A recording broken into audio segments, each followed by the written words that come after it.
Well, spring break is in full swing here at Disney World, and we are at Magic Kingdom today. We're going to do a little bit of a status check to see what it's like here during spring break, but also we know that the Disney Genie system is in full swing here as well at Disney World. We're not going to do the paid version today, but we're going to test out the free version to see, is it a useful service? Is it something that you should use while you're at Disney World? Let's go ahead, check it out, and see how our day is. So if you're familiar with what the free version of the Genie Plus service is, essentially what you do is you go through and you mark out all of the things that you want to do while you're at the park that you are planning on visiting. You tell them what rides you want to do, where you want to eat at, and it'll curate your perfect Disney day and help you when the wait times might not be as long and tell you how you should structure and plan out your day. Now, I went ahead and already put in all of my selections for what I usually like to do when at Magic Kingdom, and it's telling me right now is a good time to go and eat at a quick service restaurant, and then the next time that I should go and do a ride is Pirates of the Caribbean around 2 o'clock. So it tells you what the wait time is looking like and when you should go and actually check it out. Unfortunately too, it is about 1 o'clock here now, and this is when the wait times are typically the longest in the middle of the day, so it's not telling me to do a lot of rides right now. It's telling me to wait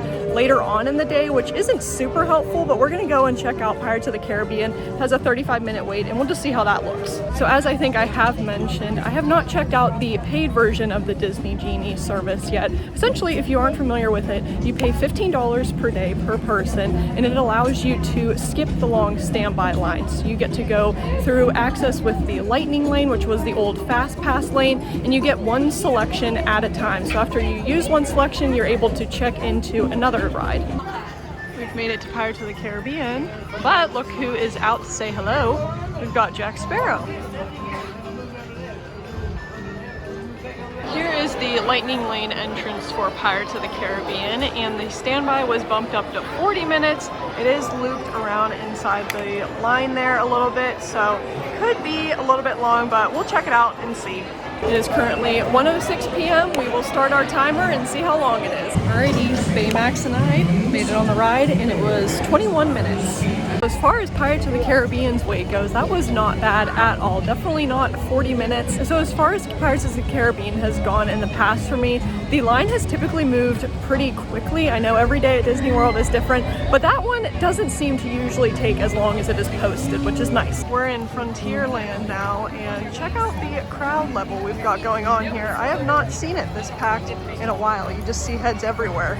But we're gonna go and try to check out Haunted Mansion. I wanted to explain the free Disney Genie service a little bit better because I'm starting to understand it a little bit more. So whenever I was looking at it before, I didn't think it was super useful because all of my top picks, the Genie was telling me to do later on in the day. So if this was my first time visiting here, I wouldn't typically really know what to do with all the time in between that. But what I'm understanding is, as far as the My Day portion goes, it recommends to you the best times to do your top pick attractions, so that way you can best make the most of your time. So then if you go over to the tip board, it lays out all of the other wait times and other attractions that you can go and check out in the meantime. So essentially all of the attractions that I picked that I really wanted to do are some of the more popular attractions that are here at Magic Kingdom, and so naturally it's recommending me to do them later on in the day when the wait time might not be as long as it is right now in the middle of the day. Wait time for Haunted Mansion says it is 35 minutes. Well, it's 1:48. We're going to start our stopwatch for the Haunted Mansion, and we'll let you know how long it is. But basically what I was saying is the tip board lays out all of the different attractions that are here at Magic Kingdom. It tells you how long the wait times are, and then in case you are wanting to upgrade to the Disney Genie Plus service, it tells you when the next reservation can be made for the Lightning Lane. The only other thing that I really did want to experience today is the Festival of Fantasy Parade, and the one nice thing about the Disney Genie service that is free is it tells you when different cavalcades and parades are rolling through, so that way you don't miss them throughout the day. So it has a little alert telling you what time it'll go through, so that way you can go and see it. So the Festival of the Fantasy Parade, the last parade is going to happen at 3 p.m. today. So we have an hour here in Haunted Mansion. Let's hope we can get out so that way we can check that out. I keep figuring out new things, but another thing that you can do in the My Day tab, on the particular attraction that pops up, you can click on the forecasted wait button, and it'll show you statistically or typically throughout the day how long the wait times are and when they are shortest, which is a nice little feature. Okay, unfortunately we had to abort mission with the Haunted Mansion because it's temporarily closed right now, and I absolutely want to get to see the Festival of the Fantasy Parade. So we're gonna go try to get into something else. I wanted to stop by the most popular attraction here at Magic Kingdom, the Seven Dwarfs Mine Train. The wait time currently says it is 105 minutes. But surprisingly, usually when it's a long wait time, it is like looped around the actual attraction here, but the end of the line is actually right over there near the entrance of the ride. So not sure if it's actually 105 minutes, but that sure is long. We have secured a spot for the Festival of the Fantasy Parade, and I recommend if you're wanting to see this parade and have a good view, definitely budget a little time for it and make sure that you can get a spot that you are happy with, because it does start to fill up pretty quickly on the street here.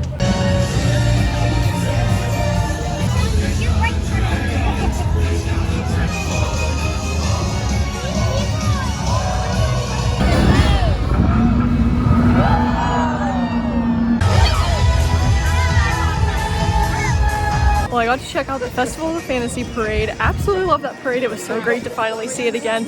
My day still tells me that I should wait until about 4 o'clock to go and do Big Thunder Mountain. So until then, I'm going to go and check out the PeopleMover because it says it's only a 20-minute wait. So we'll see how that is. 12 minutes, here we go.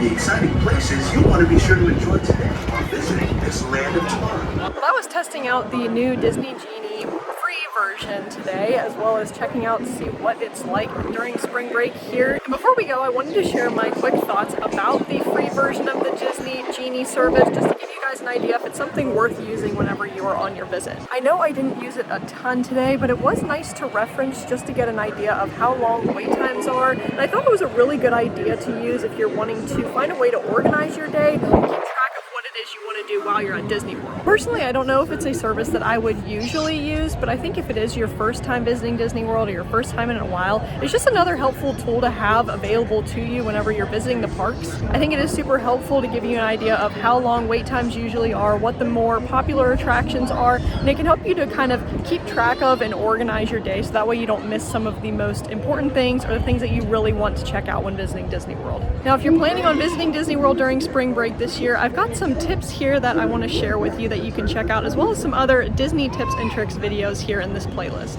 I hope you guys enjoy your trip to Disney World and enjoy using the new Disney Genie service, and we'll see you in the next video. See you guys!